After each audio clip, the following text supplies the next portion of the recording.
We're here today with Rick Yeates, Managing Director of Middle Island Resources. Rick, thanks for your time.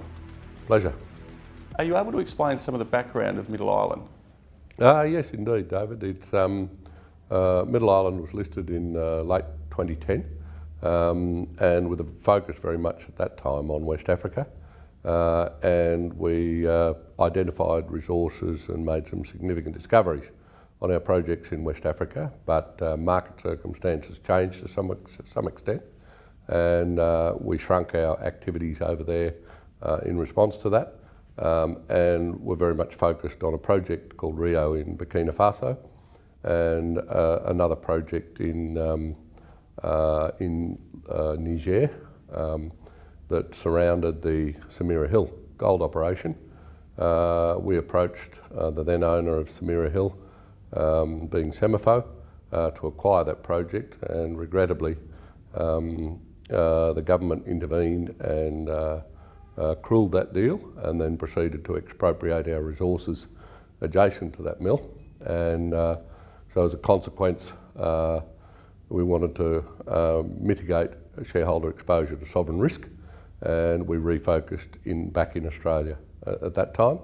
And a bit over 12 months ago, we acquired the Sandstone Gold Project in Western Australia, which is our current focus, and that's centred on the former assets of Troy Resources in that area. So we've got 2 fully permitted mining leases that we have 100% interest in, plus 100% interest in a 600,000 tonne per annum gold processing plant.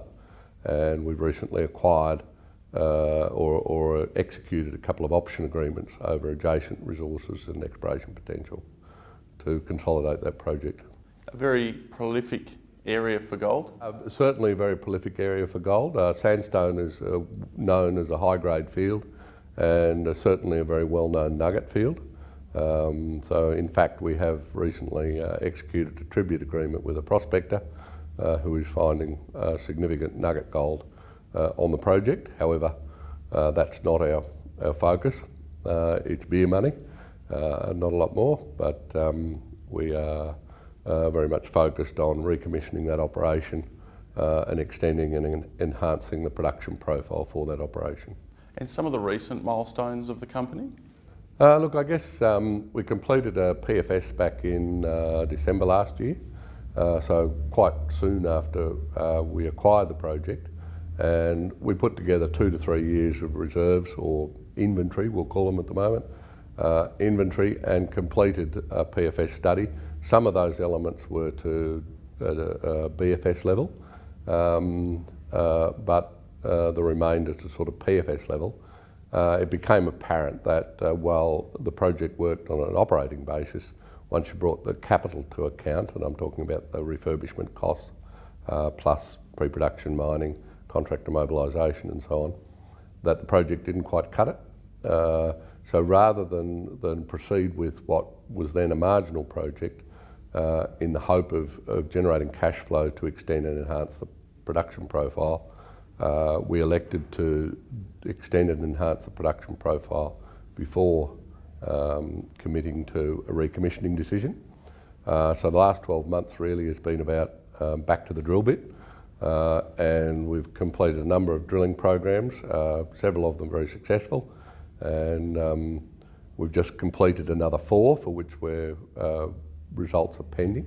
So there'll be plenty of news flow coming through shortly, and a couple of those opportunities are potential triggers for that recommissioning, so we're eagerly awaiting the results of those. A couple more brownfields, underground targets that would look more at extending rather than enhancing the production profile, and we're very confident we've grown the production profile significantly over the last 12 months. And one of those targets, which is the 2 Mile Hill tonalite, is looking to be a very, very substantial beast. It's 250 metres long, it's about 80 to 90 metres wide. We've drilled it to at least 500 metres, and it's mineralised from end to end, top to bottom, wall to wall.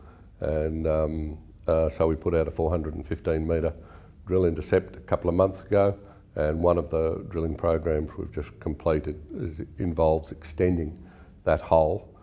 We'd hope to get to at least 850 potentially 1,000 metres.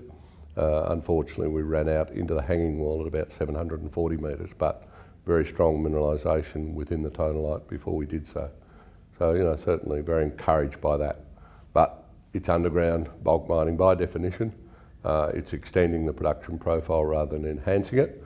Two of the other programs are focused on open pit material, which we believe could provide potential triggers for that recommissioning decision. And we'd like to think that we'd be in a position to at least review that recommissioning decision in December this year. It's been a busy 12 months for Middle Island and clearly a busy 6 to 12 months ahead. Rick, thanks for your time. Thanks very much, David.